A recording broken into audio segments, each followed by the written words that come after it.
everybody. It's time once again for that pop culture magazine. It's the one, the only, Kensil Culture. And hi, I'm a dummy right here, also known as the legendary Wig. And here he is, the host of our show, Mr. Out of Focus himself, John Kensil. Get that thing out of here. Kensil Culture. Puppets, props, puns, podcasts.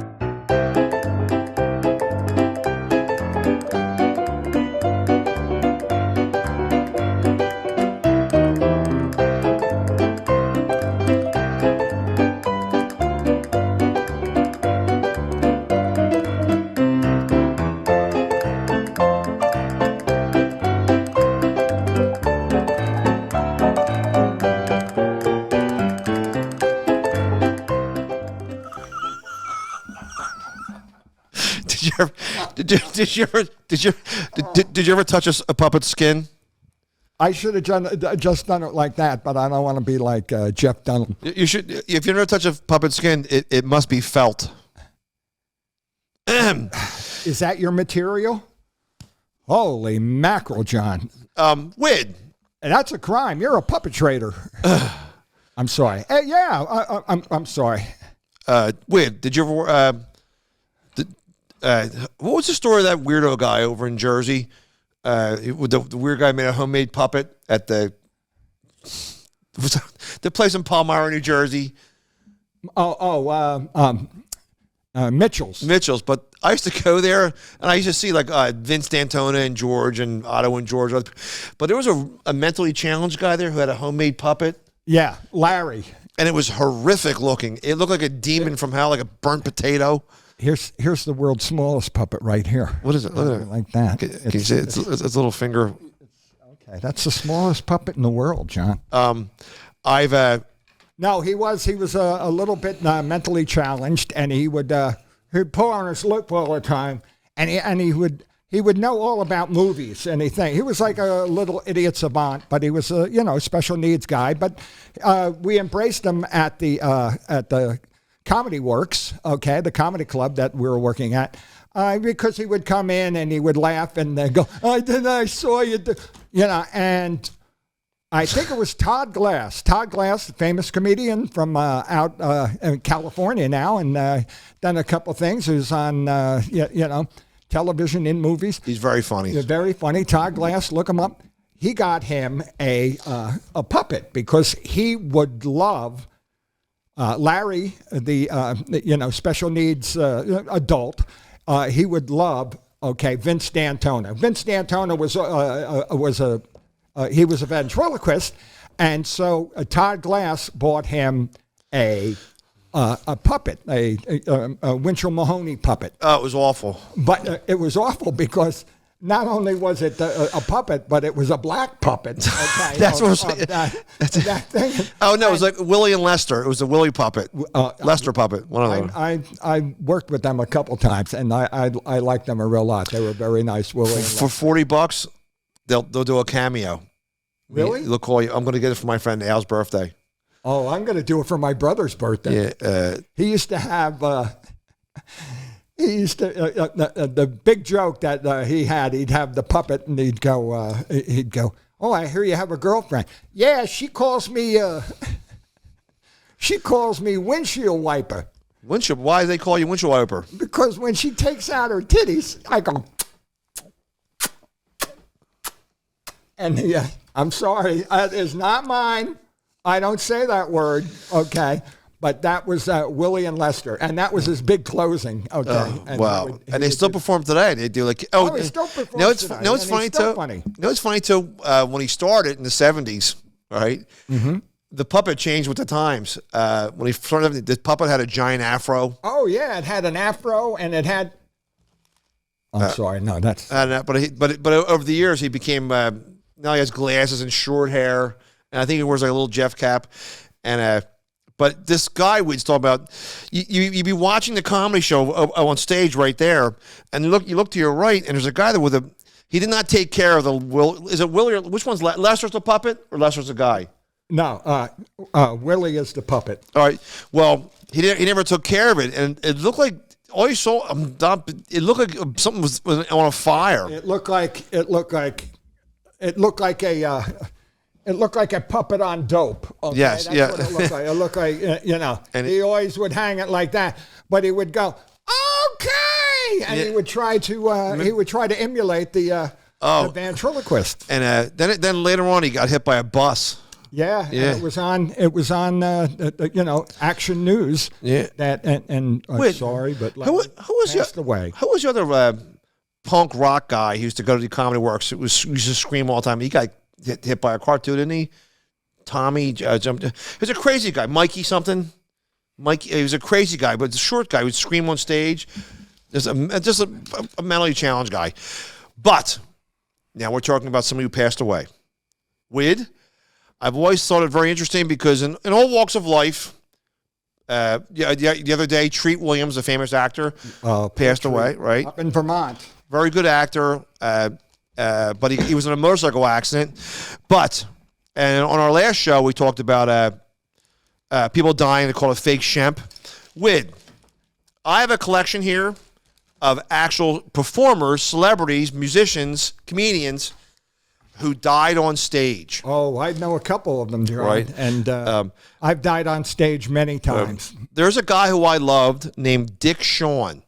We all know him from It's a Mad, Mad, Mad World. He was Ethel Merman. I'm coming, Mama, I'm coming. Ethel Merman's son.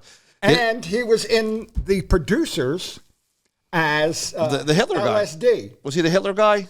No, he wasn't. He was. That's right. He was. But he was LSD. That was his name. And he was cast as Hitler in The Producers. If you ever Dick seen, Shawn was a comedian's comedian. Oh, he was great. He did characters, and he just had a great voice. And he kind of looked like, when he was younger, he looked like Jethro from the Beverly Hillbillies, thick black pompadour.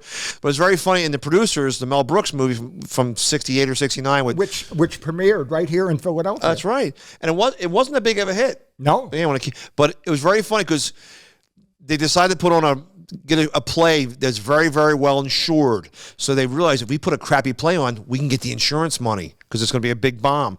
Well, they hire Dick Shawn, who's a hippie actor, right, to play Hitler in Springtime, right? And he played Hitler as a hippie, going, "Oh, Rommel, baby, Eva Braun, baby," and it's so freaking hilarious. Well, in 1987, right, I was 4 years old. Okay. All right. I saved my money up from working on a golf course. I don't count those years I was in Glow. But I saved my money up, and I go, I'm going to take a trip. I had $1,500. I went to the airport. I bought a ticket to Los Angeles for a week. I was just spur of the moment thing, right? You can't do it today, but it's just crazy. I did it. My only intention in 1987 was to go see Dick Shawn was doing a one-man play. Okay. Right? And it got rave reviews. It was, a smaller theater. I've seen it on his one man show. It's on YouTube. Yes. And I don't know if it's the. No, it's not the one where he dies. No. But he died on stage. He laid down on the stage. Well, he was a very experimental artist. Well, he laid there, and people are laughing. And about 20 minutes goes by. He doesn't get up. Because he talked about something dying or a bomb going off. Or something like that. And he lied on the laid in peace. But his son was in the audience, right? And he said, "I don't think he's fooling," because the son was familiar with the play, and it wound up that he had a massive heart attack. There was a doctor in the audience that says right here that he jumped on stage, gave him CPR, and that was it. Another one was the band Boston. Right, they're very famous, rock and roll band. Everybody's there. Go platinum. Yeah, they're giant hit songs. Amanda and I always thought it was just one guy who did it. It was, more than a feeling, more than a, and the album's really more good. Than appealing. The guy's name's Tom Schultz, who started the band, and he wrote and recorded the whole thing by himself, and it was a big hit because we're talking about Tom Schultz. Big hit. Well, when he toured, he had to hire a band, so he got a singer. Okay. Well, that singer, Gonna go platinum. Right. That singer committed suicide. Wow. 20 years ago. He put a heating furnace in his bathroom and taped the windows shut, so the carbon monoxide killed him slowly. But anyway, in 2017, they had a drummer. I can't pronounce his name. He was the drummer for Boston. In the middle of his set, he dropped dead of a heart attack right in the middle of a show. Wow. Well, you could see it with the the guys that you think do drugs, like what would bring it on, and they a drummer dying, it's sort of cliche, isn't it? Yeah, it was in the what was Spinal Tap. Spinal Tap. Well, didn't all the drummers? Yeah, die? that was very funny. It's funny. They died. One guy. What do you call that when they explode? Combusted. Yeah. It was very funny. There's another guy. There's another guy who I liked. He's a Welsh comedian named Tommy Cooper. Tommy Cooper was as loved as Benny Hill, right? A big hulking guy, 6 foot. English. I mean, Welsh in England, yeah. Big. And he was a screw up magician. He's a big 6'5" guy, and he used to wear a fez and a long black cape, and he would do screw up magic like our friend Norm Clark. Yeah. In fact, a famous Philadelphia comedian who did similar bits like that, Tommy Moore. I think he owns a couple of this guy's fezzes. He wrote to his wife. He right? wrote to the wife, to the widow of, and he got some of his fezzes. That were it's sort of his trademark. Yeah, because but he was loved all over. He was very big in England and the United Kingdom. Oh, he used to do something like this. He'd say, he'd like shake his hand. I go, see this here, see this here. And he goes, same thing over here. See this here, same thing over here. And in fact, they made a TV movie about him. Okay. It's called. I did not get to see that. It was only BBC TV. It's like all right. Hello, the British Banana Hammock Company presents the Tommy Moore story, right? Tommy Cooper, but he was a big. But anyway, in 1982 or 83, he was doing a live performance on TV for the Queen, and he did a famous routine where and you can find this video online. Yeah, I don't know if it's on YouTube, but you'll find it online. He had a big hulking guy. He would stand in front of a black curtain. Tommy Cooper, and he would pull things out of his long black robe that weren't possible. The curtain was right here, and somebody would hand him stuff like this. Yeah, and would hand them. And he pull out like a ladder, and you'd see it come out real long. Right? The stuff would just get bigger and bigger as the as the routine went on. Well, in the middle of it, he stumbles like this, and he plops down on his ass, and he just sits there going. He had a heart attack and died, but that's called the death rattle. Like when you die, that's your what do you call that? The functions your brain does. It's just to keep you alive, breathing and heartbeat. Right. Well, he died, but. Well, people are giggling and laughing, thinking it's a part of an act, and here he actually died on stage doing that. You could see that somebody dragged him from backstage.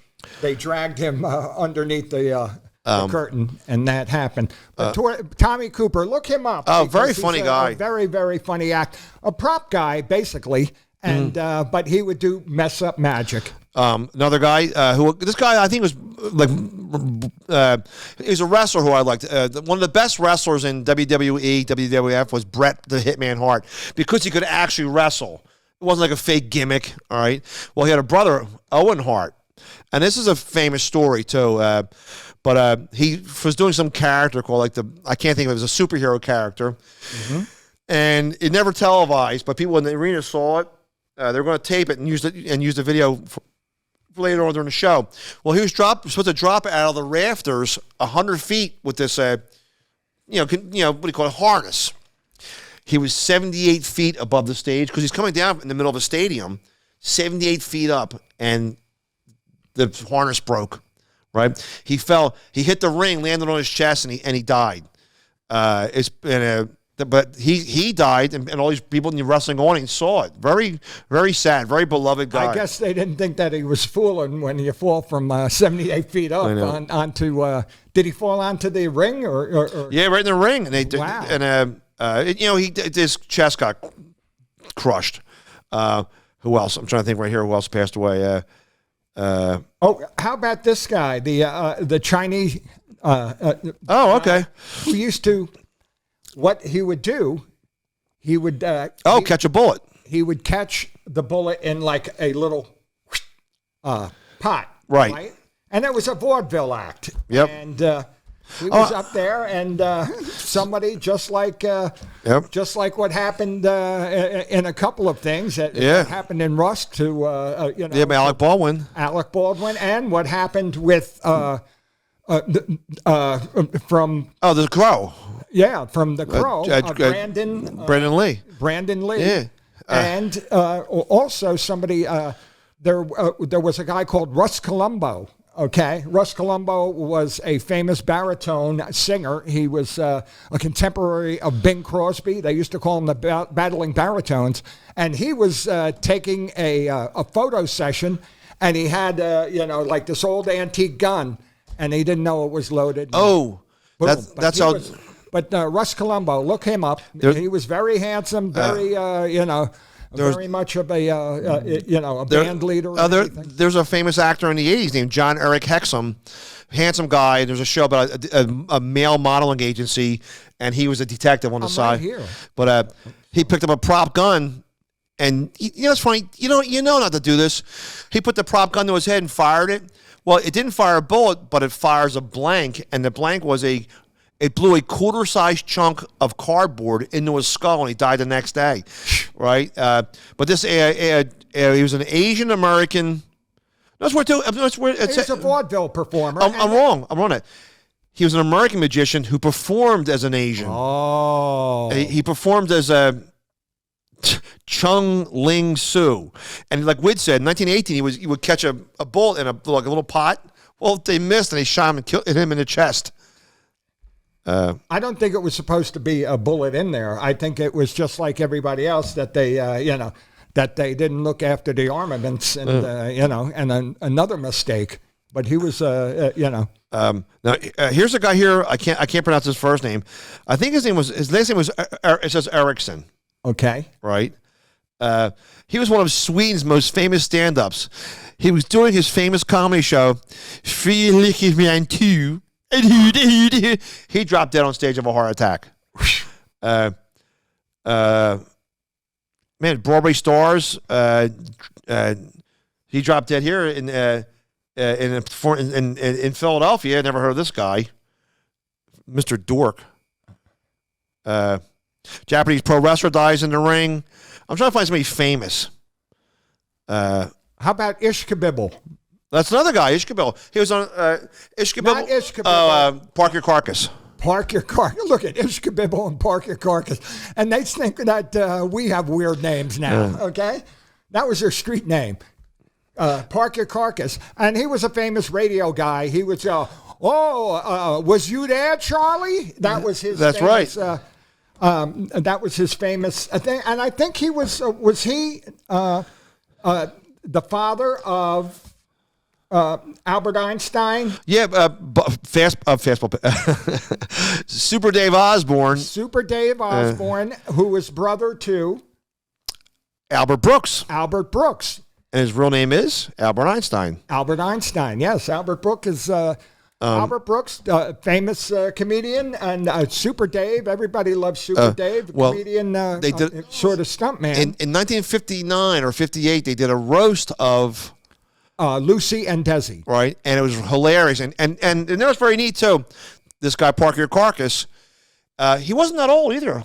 52 or something. In his 50s. Yeah, right? The audio is available on YouTube, right? They didn't tape it. Well, it's really funny. You can hear it today. It's very, very funny. He stole the show. He sits down, and next you know, his head plops over into Milton Berle's lap. He had a massive heart attack. So he started saying, do something. And some singer, I can't think of it, and he sang, Nearer My Heart Is to Thee, or well, some Nearer My God to Thee. Yeah, it was a song about like death. Right? And but this story is talking about on the Titanic too. This story here that Wid's talking about, they actually went over to help him out. This is Park Your Carcass. And it was very similar to, like, in the movie Something About Mary, right? They got a light fixture, a lamp, ripped the wire out, took the two wires, and started shocking his chest. Oh, get out. Till the EMTs got there, but they couldn't save him. Tiny and Desi got up on stage and said, I can't believe that what just happened. You know? And I think, didn't someone go up and start telling jokes? All right. I would. Wid. Yeah. Another guy dropped dead on stage, and there's a video of this, but I never saw it. But I've seen there's several videos where he had heart attacks on stage, but not the death one. Tiny Tim. Oh. Tiny Tim was his doctor told him you can't perform anymore. I think it was like in Ohio, and he's singing "Tiptoe Through the Tulips," and he did not look healthy at all, and he just dropped over dead. I met him a couple times, Tiny Tim, just on the street in New York, you know, and I helped him carry his groceries one time, and he was walking the streets of New York, and he had the like comic book outfit. Yeah, on checker thing. Yeah, all like boxes of the cartoons and things like that. But he was walking around like that, so I helped him carry his things, and we talked about a couple songs and stuff. But he didn't look healthy then. No, and he needed me to help him. There's several videos of him same thing with Gallagher. Dimebag Darrell was the guitar player for Pantera. Well, he didn't have a heart attack. Someone came in and shot him on stage. Why did that guy shoot? The guy was a post-traumatic stress syndrome. The guy was a former Marine. He killed himself. Just awful. Yeah. And also, too, interesting about Dimebag Darrell, a beloved guitarist for Pantera. Eddie Van Halen's famous Frankenstein Strat, that red guitar Eddie Van Halen played with the white stripes all over it. He put it in his coffin when he buried him. Dimebag, that it makes no sense. Okay, this is true. But I hear that. But poor Dimebag and poor Tommy Cooper and poor. Pour me another drink. Hey, ladies and gentlemen, that has been another issue of the pop culture magazine, Kensil Culture. And ladies and gentlemen, I want you to press that subscribe button and hit the bell.